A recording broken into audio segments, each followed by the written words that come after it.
Meus amigos, muito obrigado pela oportunidade. Agradeço imensamente. Eu queria só saber o nome, né, de vocês, para que a gente possa conversar aí com tranquilidade sobre as nossas propostas. Matheus, né? Então, Matheus? na verdade aqui eu sou o Cleiton, aqui do meu lado está o Ian, eu sou o líder da regional aqui do Partido Novo. Eu Certo. e o Ian trabalhamos na iniciativa privada e junto com nossas outras lideranças aí a gente desenvolveu um questionário, né, de ações que a gente acha importante para o município. Certo, certo. Então, Cleiton e Ian. então, exatamente. Certo. Eu vou deixar com o Ian a primeira pergunta, que é a gente trabalha na iniciativa privada e é umas que nos interessa muito. Certo. Vai. Primeiramente, boa noite, candidato. É uma honra, um prazer a gente estar aqui frente a frente, aqui online pelo nosso Instagram. Prazer é meu. O Partido Novo, como o senhor sabe, todo o pessoal sabe, a gente não está concorrendo ao pleito municipal aqui de Tubarão, né? Sim, Porém, a gente, independente de participar ou não, é do nosso interesse participativamente na formação política do nosso município, né? com certeza. Então, com base nisso, nós tivemos essa ideia de fazer essa série de lives aqui com os candidatos a prefeito de Tubarão, né, para botar alguns pontos ali, algumas questões que a gente considera interessante dentro dos valores do nosso partido, do Partido Novo. E a primeira questão que a gente queria ver, a gente queria a sua opinião, é sobre a parte de geração de emprego, a parte de atração de empresas, né? Você comentou no debate no Extra sobre a possibilidade de gerar incentivos fiscais para empresas, para atrair empresas para o nosso município, para ajudar na geração de emprego e tudo mais. Eu queria que o senhor pudesse dar mais uma explanada um pouco mais a fundo sobre esse seu projeto, como você pretende fazer isso, o que você pretende fazer em termos dos tributos municipais, né? A gente sabe hoje, em termos de competência do município de tributos, a gente tem no âmbito privado o ISS, que é o mais representativo, e no âmbito pessoal o IPTU, né? Certo. E queria saber com o senhor, em relação a esses impostos especificamente, como vai ser sua política. Você tem algum plano também de regularização fundiária para aumentar a arrecadação de PTU? Algo nesse sentido. Na verdade, Cleiton e Ian, a questão aí do desenvolvimento econômico e geração de emprego talvez seja a área que mais me preocupe. Porque para as outras áreas nós temos soluções muito mais práticas, né?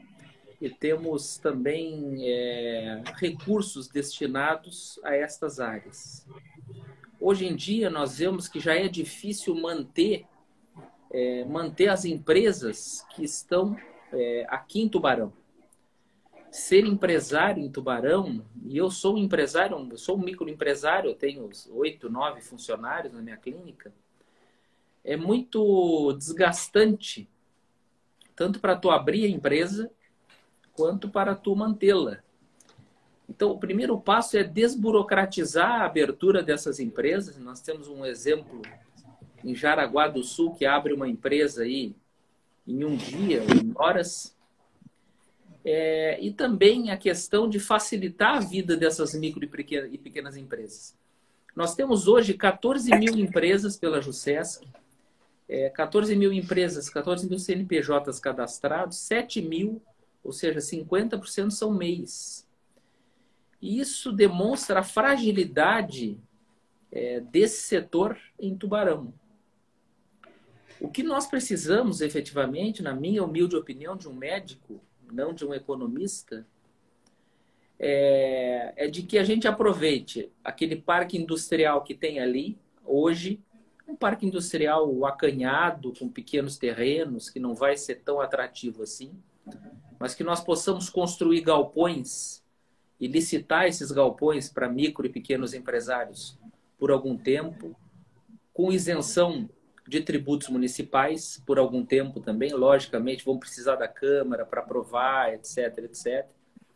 Mas isso daria um fomento inicial. Em segundo lugar, a gente precisa estabelecer linhas de crédito vinculadas a alguma entidade financeira para poder salvar essa micro e pequena empresa. Isso já foi feito em Florianópolis, com o Banco do Empreendedor, se não me engano, Banco do Microempreendedor, linhas de crédito até R$ 5.000, para que possa desafogar esse micro e pequeno empresário por um período, né? A juros zero, né? Empréstimo a juros zero. E a terceira e mais ousada medida é a criação de um distrito industrial grande, né, enorme, para atrair empresas, indústrias, como a WEG, como a Sadia, como a Nestlé. Mas para isso nós vamos precisar de terreno. E hoje, o melhor lugar que existe para essa instalação dessas empresas fica às margens da rodovia Ivane Freta Moreira. O problema é que as margens da rodovia Ivane Freta Moreira tem dono, né? É uma propriedade privada. E nós vamos conversar com o dono dessas propriedades privadas, vamos tentar sensibilizá-los de que há necessidade de que para Tubarão cresça, a gente utilize aquelas áreas, né? Ou em forma de doação, né? Sempre com diálogo, né? Mas, se preciso for, nós teremos que desapropriar algumas áreas naquela região, porque Tubarão não pode ficar refém de famílias tradicionais, né? Com grandes propriedades rurais. Isso não é um discurso comunista, nem socialista, nada disso. Isso é uma necessidade da cidade. E para a gente atrair indústria grande, para gerar bastante emprego e bastante tributo para a cidade, só vai ser possível desse jeito. Nós não vamos conseguir fazer uma indústria em cima do Morro do Canudo, nem uma indústria em cima do Morro de Congonhas, nem é admissível ter uma indústria, por exemplo, como a Ossotuba, lá no final, né, do Sertão dos Correias. Não é admissível ter várias indústrias de plástico, por exemplo, ali em São Ludgero, que tem incentivo fiscal, que tem asfalto até na porta da indústria, que tem todo esse tipo de apoio do poder público. E aqui em Tubarão, a gente ficar focado apenas no comércio.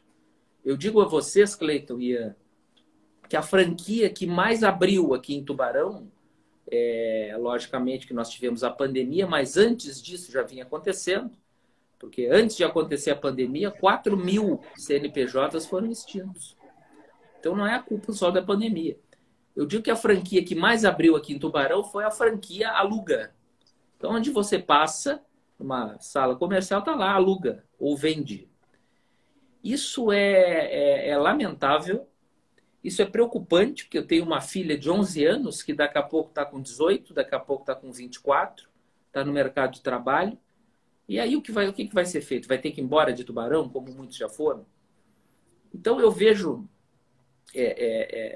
assim, ó, com muita preocupação, 7.268 demissões nos últimos 6 meses, pelos dados do CAGED. Vejo com muita preocupação 50% dos CNPJ serem MEIs, microempreendedores individuais. Vejo com muita preocupação a ausência de um incentivo fiscal, por mínimo que seja, ou para dar condição financeira para o micro e pequeno empresário sobreviver, respirar, ou então desapropriar terras ou ver terras da própria prefeitura onde se possa fazer um distrito industrial enorme, que se possa albergar galpões de empresas enormes. Nós já perdemos a Bali, já perdemos a Ambev, já perdemos aí centros de distribuição, e a gente só fica olhando, né? Içara está num desenvolvimento enorme, Araranguá está num desenvolvimento enorme, Braço do Norte está num desenvolvimento enorme, perdemos a Hidra, que tinha aí 200 empregos. Então, eu acho que tem que ter uma agressividade muito maior do gestor público no sentido de tomar a frente, né, e tomar decisão no que precisa ser feito. Se não sabe o que fazer, tem que chamar quem saiba. Tem que chamar o comerciante, tem que chamar o industriário, tem que chamar o gerador de emprego para resolver. E assim, eu também digo para vocês que o IPTU está demais, né? A taxa do lixo, a COSIP, isso foram taxas assim reajustadas de forma exorbitante, sem nenhum cabimento. Essas taxas elas vinham sendo sim reajustadas pelo IGPM, né? Pela unidade fiscal monetária, e de uma hora para outra o que aconteceu foi um boom, um aumento de imposto, logicamente para gerar receita para a cidade, e para minha surpresa, houve uma arrecadação aí de 116 milhões de reais de IPTU em 4 anos, e em vez de usar isso para a população, se usou isso como uma forma de pegar mais crédito, de pegar Fomplata, de pegar Finisa, e eu sou radicalmente contra esse tipo de endividamento da prefeitura. Não sei se respondi à pergunta, mas as minhas ideias em relação a esse desenvolvimento econômico e a geração de emprego seriam inicialmente essas. Então tá respondidas as perguntas. Só para nós já fazer um gancho, já seguindo nessa linha, ali que você comentou sobre as empresas, sobre desburocratizar para poder abrir uma empresa, para poder gerar mais emprego e tudo mais. Início do ano passado foi aprovado a MP da Liberdade Econômica no Congresso Federal, e isso, dentre outras coisas, ele flexibiliza com que os municípios possam trabalhar de uma maneira um pouco mais prática com os alvarás de funcionamento, por exemplo. E se você tem algum projeto nesse sentido para facilitar a emissão do alvará pela prefeitura, até não cobrar o alvará ou reduzir o valor que hoje é cobrado, algo nesse sentido, que hoje já é uma possibilidade viável em termos legais aí para os municípios. Olha, o primeiro, eu vou te dizer o seguinte, nós temos aí, em relação ao alvará, são 2 projetos. Assim, o primeiro, que é um projeto que eu já falei com a minha equipe, é de que nós vamos liberar o alvará em 48 horas. Mas não é esse o meu sonho. O meu sonho é liberar em 2 horas o alvará. Entendeu? Deu entrada, em 2 horas você vai estar com o seu alvará. Tá? O que acontece é uma burocratização imensa, né? É um papo furado de vigilância sanitária, de bombeiro, de isso e de aquilo, uma dificuldade imensa. Eu passei isso com a abertura da minha clínica, que eu construí do chão até o teto. Entendesse? Não queriam me dar o meu alvará. Então, esse é o primeiro passo. E o primeiro alvará, como incentivo ao microempreendedor, o primeiro alvará, nós vamos enviar um projeto para a Câmara, de que o primeiro alvará não vai ser cobrado. O primeiro alvará vai ser gratuito. Entendeu? A partir da renovação, logicamente, aí a pessoa vai pagar, né? Mas o alvará de funcionamento, aquele para começar a trabalhar, quando tu começa a trabalhar, quando tu abre uma empresa, muitas vezes o dinheiro está curto. Já gastou, já investiu, e o alvará não pode ser mais um fator de custo. O alvará, ele é uma liberação para tu pagar o imposto para a prefeitura. Então, o primeiro alvará não será cobrado, tá? Então, será gratuito, tá? Então, por exemplo, o escritório de advocacia tem que ter vistoria da vigilância sanitária, Cleito. Isso não tem o menor cabimento, né? O escritório de arquitetura, um escritório, tudo bem, uma clínica médica, tudo bem, tem que ter lá vigilância sanitária, tudo bem. Mas você abre um estabelecimento que não lida com alimentação, que não lida com saúde pública, que não lida... Aí tem que ir lá vigilância sanitária para te dar uma liberação. O bombeiro também, às vezes, fica enrolado, né? Porque é muito pedido de alvará. Mas eu tenho certeza que se a gente usar o dinheiro que se usa hoje em cargo comissionado, depois eu queria falar sobre isso, para poder aumentar essas equipes e para poder facilitar e fazer isso online, a gente certamente vai conseguir fazer uma liberação do alvará em 2 horas. E o boom que isso vai dar em abertura de empresas é enorme. E a arrecadação que isso vai gerar para o município também vai ser enorme. Então eu não concordo do governo Eu sou a favor da liberalidade econômica, não concordo que o governo se meta o bedelho com o empresário. Esse negócio de decretar lockdown. Eu sou médico, sou cardiologista, atendi mais de 170 pessoas com Covid e vi que o lockdown piorou. As pessoas ficaram dentro de casa se contaminando. É o vô, a avó, o tio, a neta, todo mundo fazendo churrasco e se contaminou. Então, no meu governo, não haverá lockdown. Pode estar o estágio que tiver a pandemia, não haverá lockdown, porque as pessoas precisam trabalhar, precisam gerar renda, precisam gerar emprego, né? Precisam pagar o aluguel. Então, eu não estou dizendo que não tem que ter fiscalização. Tem que ter. Tem boteco aí que vai ter que ter fiscalização. Tem clínica médica que vai ter que ter fiscalização. O que não dá é para burocratizar. Nós temos que colocar as coisas em ordem de prioridade. E assim, você, advogado, por exemplo, abriu o seu escritório de advocacia, nós vamos liberar o alvará. Depois, quando der tempo, a gente vai lá e fiscaliza, vê se há alguma adequação, alguma coisa, e acabar com essa cultura punitiva. Nós temos que ter uma cultura educativa. Não só nisso. Na Guarda Municipal, né? Em todos os órgãos de vigilância, tem que ter uma cultura educativa. Não dá para tratar um escritório como um restaurante. É diferente uma coisa da outra. Então, é isso que nós vamos fazer em relação à desburocratização. Não sei se respondi. Com certeza.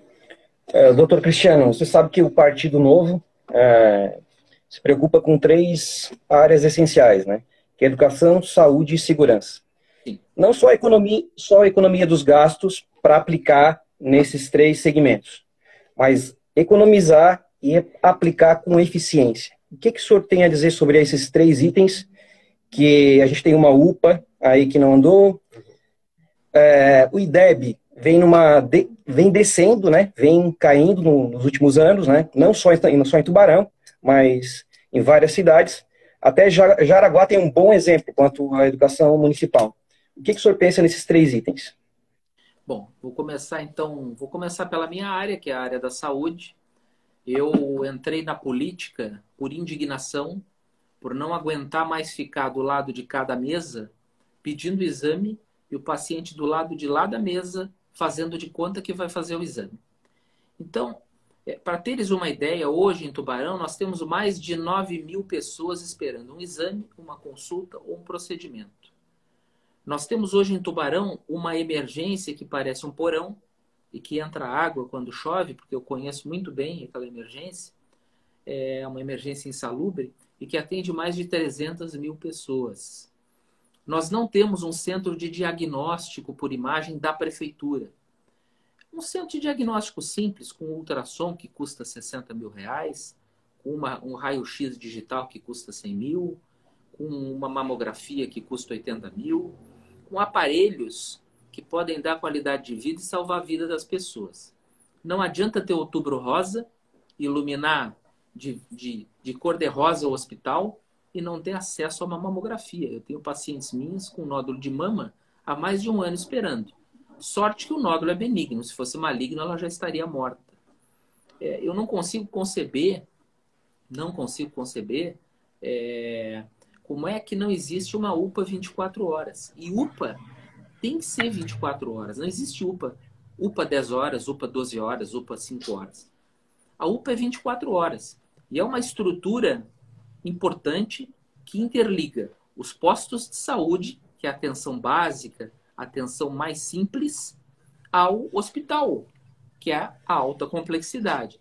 Então, nós temos que ter esse instrumento. A UPA atende fratura, atende infarto, atende Covid, atende pacientes com insuficiência respiratória, com AVC, atende crianças. Nós vamos ter na nossa UPA pediatra 24 horas. E eu, como não sou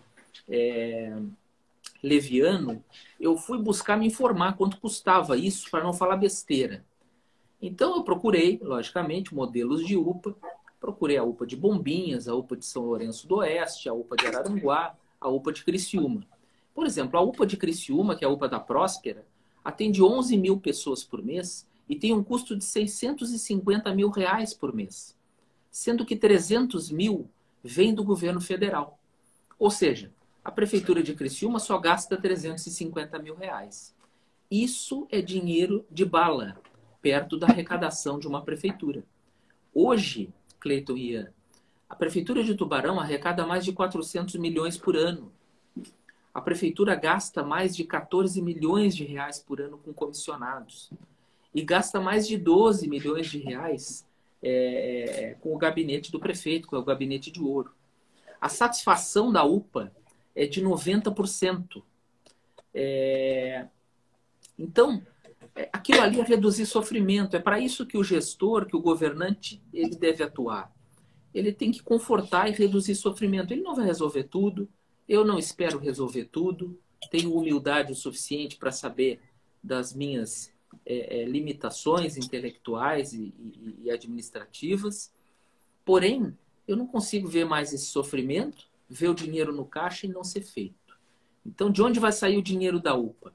Vai sair do corte de 100 cargos comissionados. Se temos 170, nós vamos reduzir 100 cargos comissionados, economizando 8,4 milhões de reais por ano, mais de 32 milhões de reais em 4 anos, e com isso nós vamos custear a UPA e o centro de diagnóstico. No centro de diagnóstico não vai precisar pegar fila, esperar, mandar papel para Florianópolis, não. O município vai assumir a responsabilidade. E até isso ficar pronto, nós vamos comprar exames nas clínicas privadas para zerar a fila. Nós precisamos zerar a fila. A grande prioridade é zerar a fila. Nós não podemos permitir que um parente nosso fique esperando com dor por causa de uma artrose de joelho, de uma artrose de quadril, de uma cirurgia cardíaca, de uma cirurgia de câncer de cabeça e pescoço. Porque isso aí tudo é sofrimento. Não adianta nada eu ter uma passarela para atravessar com uma pessoa que tem uma artrose de quadril, uma artrose de joelho, ou que tem um câncer e que não consegue um exame. Então, governar é escolher. A minha escolha é a saúde. Vamos, então, passar para a próxima fase, que é a fase da educação que vocês falaram. A educação, ela é extremamente importante. Eu, assim, eu tenho, graças a Deus, condição da minha filha estudar numa escola privada. Mas a maior parte das pessoas não tem. E eu quero que a educação que a minha filha tenha, as mesmas crianças das escolas municipais tenham. Eu estudei em escola pública, eu sei as dificuldades. Nessa pandemia, o que nós vimos? Quem tinha tablet, quem tinha celular, tinha uma educação melhor, tinha um melhor acesso, né, às aulas, à educação, etc. Quem não tinha, ficava para trás. E eu percorri essa cidade inteira nessa campanha e via criancinhas realmente entristecidas porque não tinham o acesso à internet.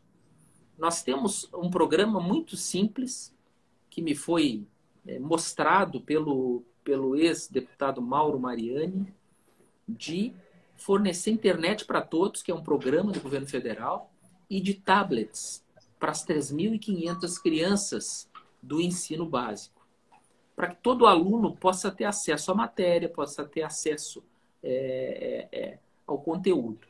E esses tablets vão também para os professores. Os professores não querem só ganhar bem. O atual prefeito fala que paga muito bem, e paga muito bem, e é mérito dele, e é obrigação dele fazer isso. Mas os professores não querem só isso, eles querem qualificação, eles querem um ambiente que tenha ar-condicionado, eles querem cursos de qualificação, né? E eles querem também uma coisa muito importante, que é o professor 2. Eu não sei se vocês sabem o que é isso, mas o professor 2 é aquele professor que cuida daquelas crianças com necessidades especiais. E esse professor 2, ele tá defasado. Tem crianças, tem jovens que estão saindo aí do magistério, saindo da faculdade, sendo colocados como especialistas em tratar crianças com autismo, crianças com deficiências cognitivas graves.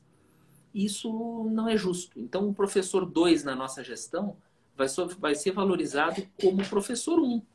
Vai ganhar igual, vai ter as mesmas benesses e vai ter treinamento. Então, eu não tenho grandes projetos assim para a saúde além desses. Eu tenho a questão dos tablets, da internet para todos, a questão da melhoria do sistema pedagógico. E digo aqui que adora o sistema positivo, já estive observando, vendo, e é possível trazer o sistema positivo para as escolas municipais. E também aumentar as vagas de creche. Mas a gente precisa construir vagas de creche próprias do município. Não só terceirizar.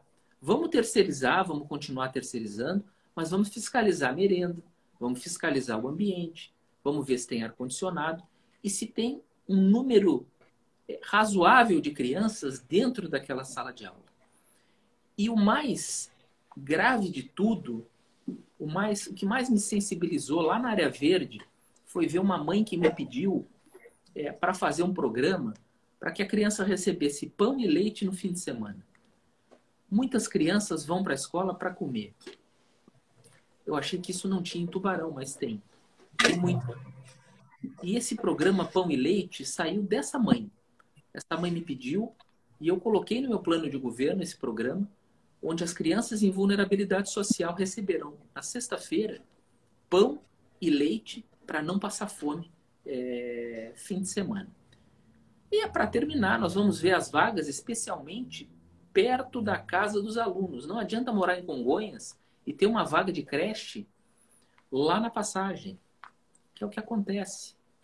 Não adianta fazer a mãe e o pai transportar essa criança a grandes distâncias para poder deixar lá na creche. Então, eu sou a favor desse investimento na educação. E é basicamente isso, Cleiton e Ian. Nesses dois temas, o outro que é a segurança, acredito que não cabe, mas as PPPs, parcerias público-privadas, pensa no assunto, se encaixa na sua gestão? Estou totalmente a favor. Veja só, para tu comandares uma UPA, você vai precisar de uma parceria público-privada. Não há condição da prefeitura querer fazer o domínio e o controle administrativo de uma UPA, de um centro de diagnóstico. Nós vamos sim terceirizar. Nós vamos sim fazer essas parcerias público-privadas, não só na saúde, com esses centros de imagem, de diagnóstico, de especialidades, mas também na educação. Nós vamos continuar comprando vagas não só de creche, se for preciso compraremos vagas de ensino médio, compraremos vagas de ensino de quarta a nona série, sem problema nenhum. A parceria público-privada ela veio ajudar a fazer gestão. Habitualmente, os governos não sabem fazer gestão, sabem fazer politicagem. E é por isso que eu sou contra a reeleição. Eu não quero saber de uma nova eleição, né? Em Criciúma e Araranguá, eles fazem PPP com a UPA, por exemplo, né? Então, eu acho fundamental que isso aconteça. Faremos, mas faremos de uma forma, assim, correta, sem bandalheira. Nós faremos de uma forma transparente, com licitação. E nós queremos trazer o Ministério Público para dentro da Prefeitura, queremos trazer o Observatório Social para dentro da Prefeitura, queremos trazer partidos que nem o Novo para dentro da Prefeitura, para poder fiscalizar e evitar a roubalheira. O que eu não posso admitir no meu governo é a roubalheira, né? Então, nós precisamos colocar pessoas em locais estratégicos para evitar que haja desvios. O ser humano ele tem uma tendência à entropia, tem uma tendência a querer fazer coisa errada. Então, nós precisamos sim de gente fiscalizando o tempo inteiro para que o dinheiro não vá pelo rabo. Faltou a segurança Sobre pública. a segurança pública, isso. O que você tem de propostas para nós aí na área de segurança? Eu não sei se vocês têm alguém na Guarda Municipal, o que vocês pensam sobre a Guarda Municipal.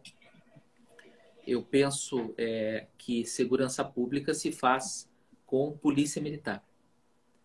Tá?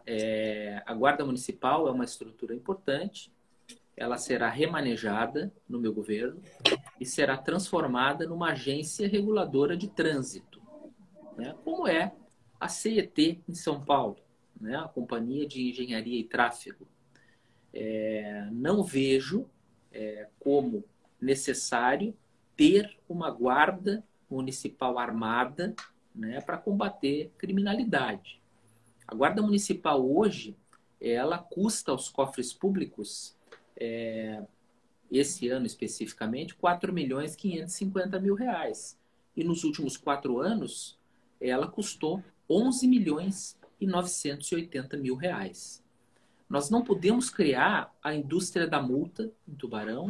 É lógico que nós temos que fiscalizar o trânsito, temos que organizar o trânsito, temos que orientar as pessoas.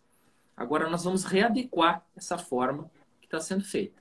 Então acabou a indústria da multa, nós vamos sim utilizar a Guarda Municipal como agentes de trânsito para que eles possam comunicar, para que eles possam explicar para a população as questões relacionadas ao trânsito.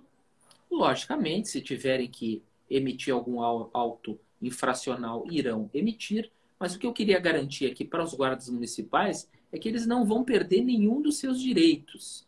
Não vão perder salário, não vão perder status, não vão perder poder, nada disso.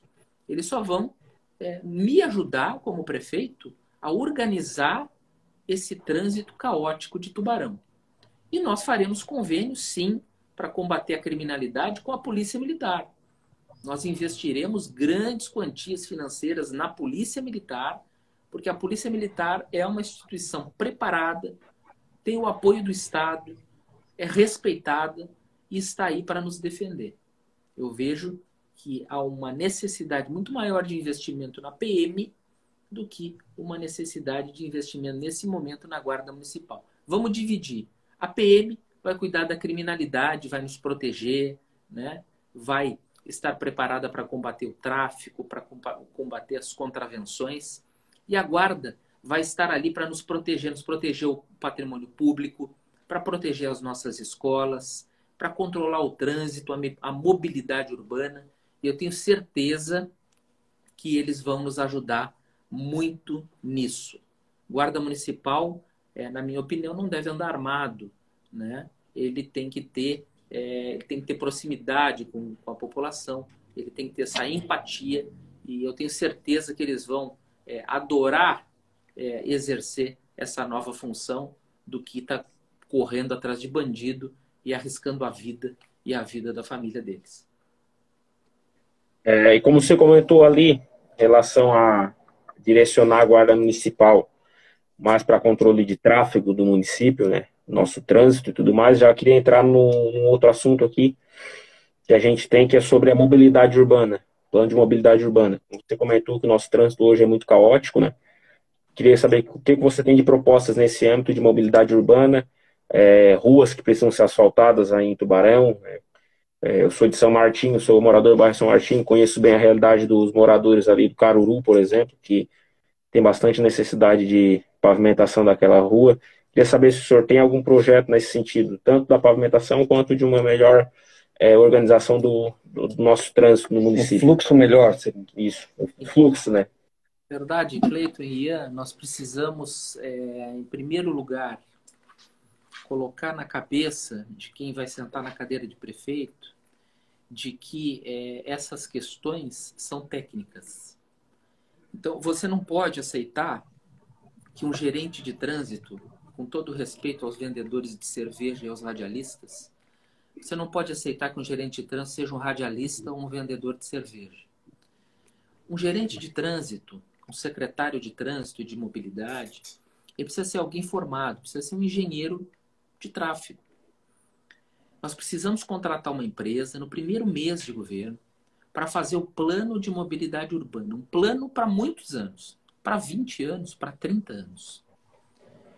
A partir desse plano, nós vamos perceber que nós vamos precisar alargar avenidas, que nós vamos precisar fazer muito mais pontes, e talvez a ponte principal que deveria ter sido feita não seja essa ponte, que eu chamo de ponte dos amigos, que foi feita para o dono do shopping e para o Heraldo Construções. Eu não vejo esse tipo de ponte como beneficiária para a população, tá? Não vai mudar nada. Só que onde fazer as pontes? As pontes têm que ser definidas por pessoal técnico e pela população. Nós precisamos de muito mais ponte. Precisamos de uma ponte no centro da cidade.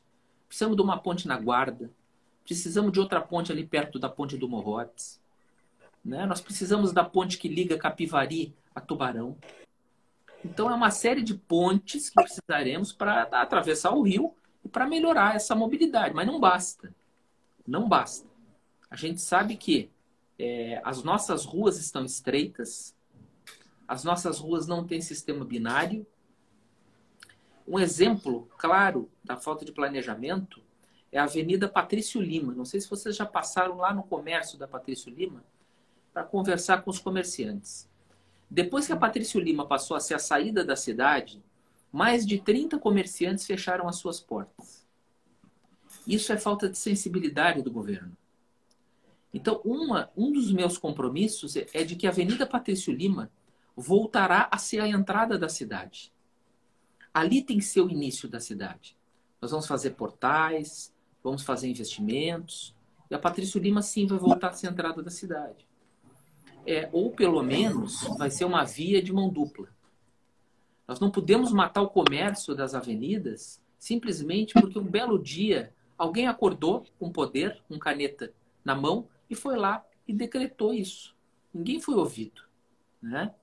Então, o plano de mobilidade urbana, ele tem que contemplar ciclovia nos bairros. Ontem eu fui ali para o lado do quilômetro 60, quilômetro 63, e eu vi muitos ciclistas correndo risco, porque eles têm que pedalar no meio da pista de rolamento, né? Eu sei que ali é uma rodovia estadual, né? Mas é preciso chamar o Estado, é preciso utilizar das nossas lideranças, e temos poucas lideranças, infelizmente, de Tubarão na Assembleia Legislativa, né? Nós precisamos chamar o Estado e mostrar que ali precisa de uma ciclovia, precisamos fazer ciclovia lá do lado da Guarda, né, da margem esquerda. Então, o plano de mobilidade é o mesmo plano que a gente faz quando vai atender o paciente. Não adianta atender tudo ao mesmo tempo. Se ele chegou baleado, nós vamos ter que abrir o tórax dele e tirar aquela bala de lá e conter o sangramento. Não adianta querer ficar olhando a pupila dele, nem o dedo do pé. E é isso que a gente vê hoje. A gente vê o prefeito arrumando o dedo do pé, sendo que o paciente está baleado, né, mortalmente no tórax. Então, o plano de mobilidade vai ser feito por técnicos, vai ser contratado, vamos ter uma licitação já no primeiro mês de governo, e nós vamos ter 4 anos para fazer isso. Mas nós só vamos fazer isso com a cobrança de vocês, por exemplo, Cleito, Ian, né? O plano de mobilidade é apenas o start, mas vocês também têm que participar dele. Eu tenho falado no CDL, na CIT, que não sou eu que deveria estar sentado nessa cadeira hoje, pleiteando uma cadeira a prefeito. Quem deveria estar aqui era um empresário, um gestor, alguém com uma experiência grande, né, com sensibilidade, né, com qualidades muito maiores do que as minhas, mas um comerciante. Mas eu, diante de um cenário tão ruim na cidade, eu optei por lançar meu nome. E hoje, humildemente, sou o principal candidato de oposição. Então, o que nós queremos é mostrar a verdade, mostrar os números, e com isso, que as pessoas possam fazer a sua análise com tranquilidade. Queremos acabar com a politicagem, em resumo. Ótimo. A gente se preocupa com o fomento das potencialidades do município. A gente fez alguns passeios ciclísticos, a gente anda pelo município também, a gente é bem atuante nesse quesito. E a gente chegou no consenso que a gente tem áreas importantes, que é o turismo, que a gente podia explorar melhor, o rio, né? A gente tem as áreas rurais, tem a casa mais antiga de Tubarão, está no Sertão dos Correias, né? Por que não fomentar restaurantes temáticos em áreas rurais? O rio é navegável para esporte, para transporte, para pesca. E não sei se você já teve em Osasco também, na questão do empreendedorismo, Osasco é uma cidade que só perde para Nova York na questão da venda do cachorro-quente. Então, um dos lemas lá é não deixe de visitar Osasco e comer um cachorro-quente. E aqui é uma característica nossa, né? E esse pessoal muitas vezes é excluído. Exato. O que o senhor pensa do turismo? Por que a gente não podia, com um roteiro gastronômico, venha gastar em Tubarão e comer o nosso cachorro-quente tradicional, que na verdade eu sou um representante comercial, trago muita gente que lembra, oh, eu comi um cachorro-quente quando estive lá, é ótimo, maravilha. Então, são pontos que a gente gostaria de lhe perguntar. O que o senhor pensa a respeito do turismo Eu, na nossa região? Só um adendo rapidinho. Ali sobre nessa área do turismo também, a gente tem dois polos termais fortes aqui em Tubarão, né? Dois bairros termais, Rio do Pouso e Guarda, né? Que em extensão, inclusive, são maior, por exemplo, que Termas do Gravatal, que hoje é um bairro turístico, né? Ali em Gravatal, na cidade vizinha nossa, né? Que recebe muitos turistas, né? E se você for ver hoje quantos hotéis tem em Termas de Gravatal, a gente tem 10 hotéis lá em Termas de Gravatal, e aqui em Tubarão, que a gente também tem esse potencial termal aqui, uma área até maior que Termas, a gente tem 3 hotéis, né? E a acessibilidade muito ruim também, né, para essas regiões, então eu queria que você comentasse um pouco também sobre isso. vou começar, eu vou começar lá das águas termais em diante, porque eu tenho, assim, inúmeras ideias, podem parecer até mirabolantes, mas eu queria relatar todas para vocês. Em primeiro lugar, o que vai fomentar o turismo termal naquela região, primeiro, é a comunicação, é vender que nós temos águas termais. Isso os governos não fazem. Segundo, é a ponte da Guarda. Essa ponte, ela precisa ser feita, isso é uma urgência, né? Como é que tu vais fazer essa ponte, Cristiano? No momento em que tu tens um gasto, né, de 12 milhões em média por ano no gabinete do prefeito, que eu chamo de gabinete de ouro, se tu economizares um ano isso, um ano, apenas um ano, tu consegues fazer uma ponte que vai interligar aquelas duas regiões e com isso vai fomentar o turismo. Vai fomentar o turismo lá no hotel do Precedeu, na Guarda Margem Esquerda, e vai fomentar o turismo aqui no hotel do Jean, do lado de cá. Então, isso vai gerar emprego e renda, né? Mas precisa, primeiro, ter a ponte e ter comunicação. Nós precisamos transformar aquela região num polo turístico, precisamos chamar a gente para lá. Nós temos lá naquela região o CTG Cidade Azul, que está assim, ó, largado às traças. A Prefeitura Municipal pode fazer convênios e voltar a fomentar essa cultura do CTG que é adorada aqui na cidade. Isso gera muita renda, isso gera muito movimento. E só nesse cantinho eu estou falando. Na Guarda Margem Esquerda, direita e ali no quilômetro 63. Vamos vindo mais para o centro, nós temos aqui no centro um mau aproveitamento da questão cultural. Então, nosso Museu Vila Zumblick está caindo aos pedaços, as nossas obras do Vila Zumblick ali estão se depreciando, nós precisamos adquirir a casa onde era a casa do Vila Zumblick para transformar também no museu, e nós vamos fazer um turismo de eventos, e dentro desse turismo de eventos, na minha opinião, temos espaço para fazer uma festa açoriana, temos espaço para fazer uma festa do cachorro-quente. E naquela região onde está a rodoviária velha, nós vamos criar o Parque da Família. Nós vamos fazer um telhadão gigante ali em cima, que vai cobrir o camelô, que vai cobrir a parte dos cachorros-quentes. Vamos revitalizar toda aquela rodoviária velha. Vamos deixar o banheiro aberto para o pessoal usar. Vamos colocar a guarda municipal ali para cuidar das pessoas. Vamos pedir para deixar um carro da PM ali também. E nós vamos transformar isso num ponto turístico. Então, eu concordo plenamente. Eu não sabia disso de Osasco, até vou me informar, mas é muito interessante. Isso a gente tinha pensado já, tá? Na questão dos food trucks. Outra coisa, eu quero transformar, eu vou transformar aquela rua do centro da cidade, ali, perto do calçadão, né, a Lauro Miller, numa rua coberta. E vou tentar buscar recursos para cobrir o calçadão também. Então, ali nós vamos conseguir fazer uma pequena via gastronômica, né? E que vamos poder utilizar também como um fator turístico. Além do casaril, aquele casaril que está todo agora ali caindo aos pedaços, nós vamos ter que reformar e com a iniciativa privada a gente vai conseguir isso. A Pedro Zappellini, Cleiton e Ian, quantas vezes a gente vai lá? Vai lá no Boca Louca, vai lá em várias lanchonetes, no Água na Boca, lá tem um monte de coisa de boca, né? No longo, nas pizzarias que tem ali, na pizzaria brasileira, se não me engano, aquilo ali tem que ser um polo gastronômico.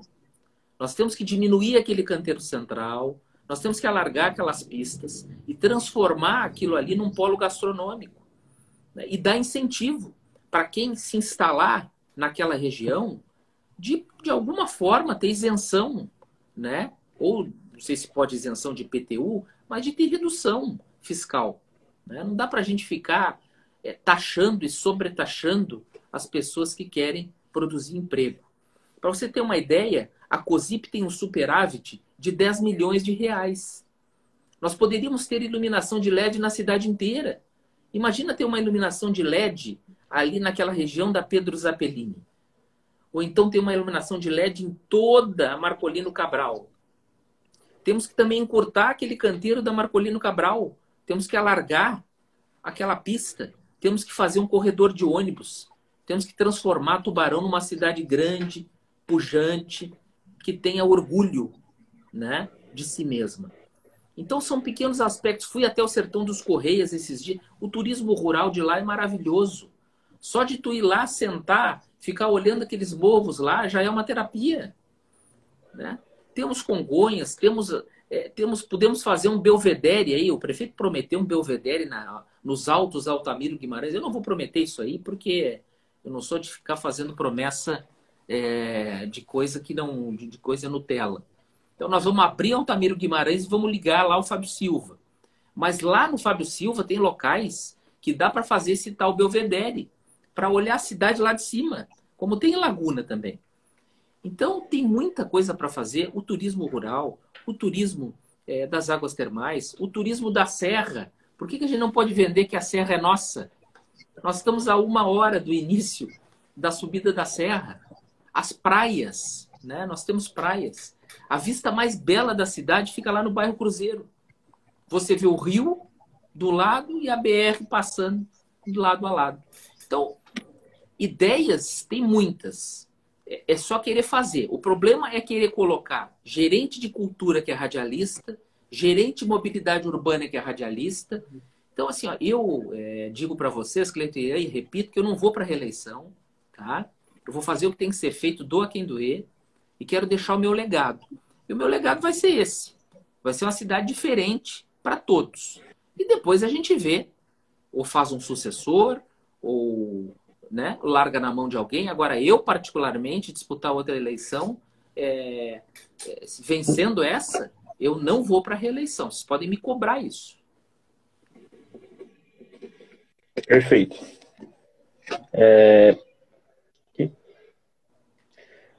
A gente queria questionar um ponto que até, inclusive, você bate bastante nos debates sobre a redução dos gastos públicos, né?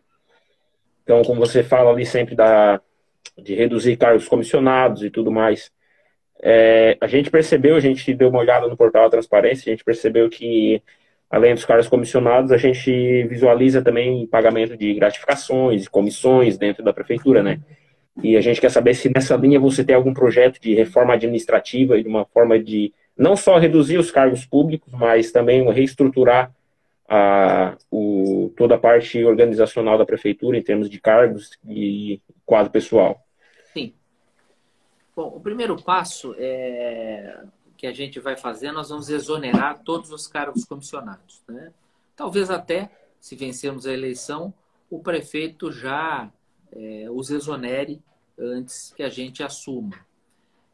Nós faremos sim a reforma administrativa, essa questão do corte dos 100 cargos comissionados, nós encaminharemos à Câmara isso, para que isso fique registrado, né? Hoje existem criados mais de 200 cargos comissionados utilizados.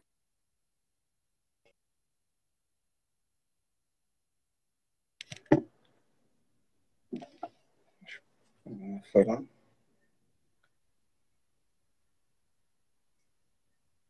Deixa eu dar uma olhada aqui.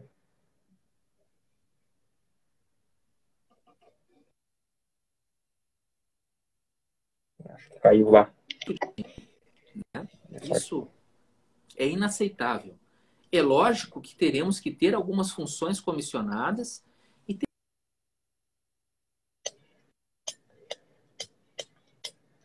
Nós estamos com um problema na sua conexão aí, doutor Cristiano.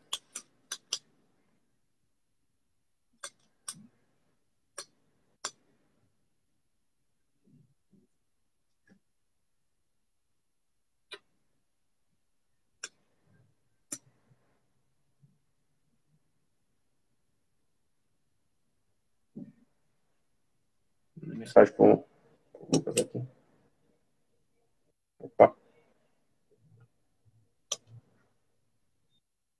caiu a conexão lá, eu acho.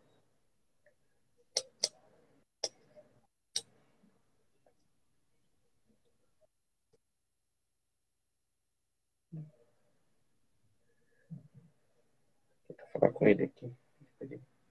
Ligar de novo. Minutinho, pessoal. A gente caiu a conexão lá com o doutor Cristiano. Nós vamos tentar falar com ele no WhatsApp aqui para ele conectar de novo.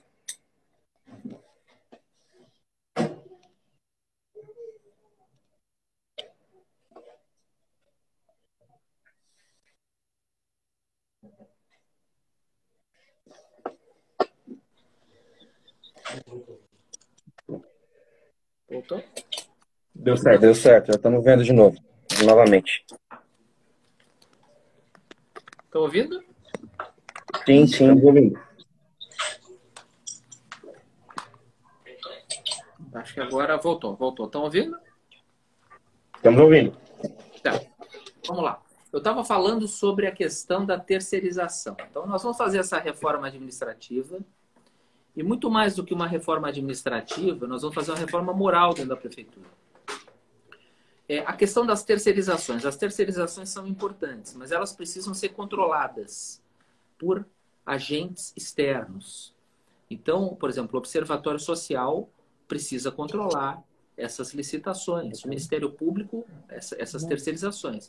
O Ministério Público também precisa controlar. Porque o que não dá é você pagar, por exemplo, para uma empresa prestadora de serviço de recolhimento de lixo, por exemplo, você pagar R$5.000 por funcionário e esse funcionário receber 1.200.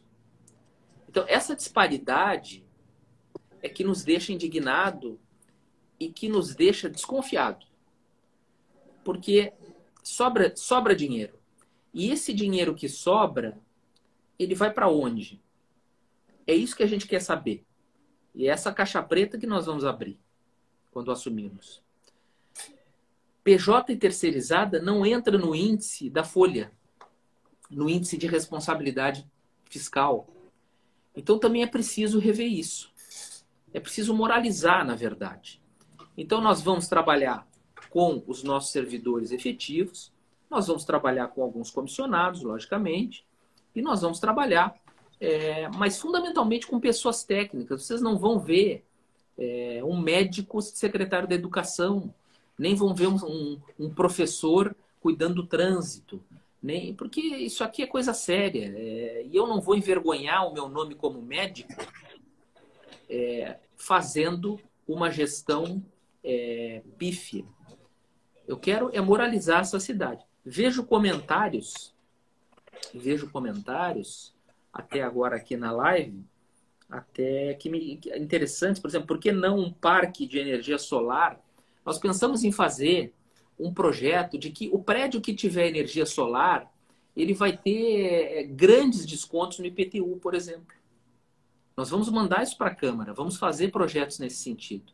O prédio que capta a água da chuva, preservando o meio ambiente, também vai ter incentivo. A casa que fizer isso também.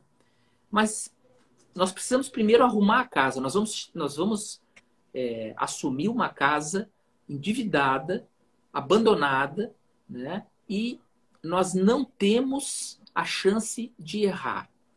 O povo nos bairros nos acolhe de uma forma muito positiva.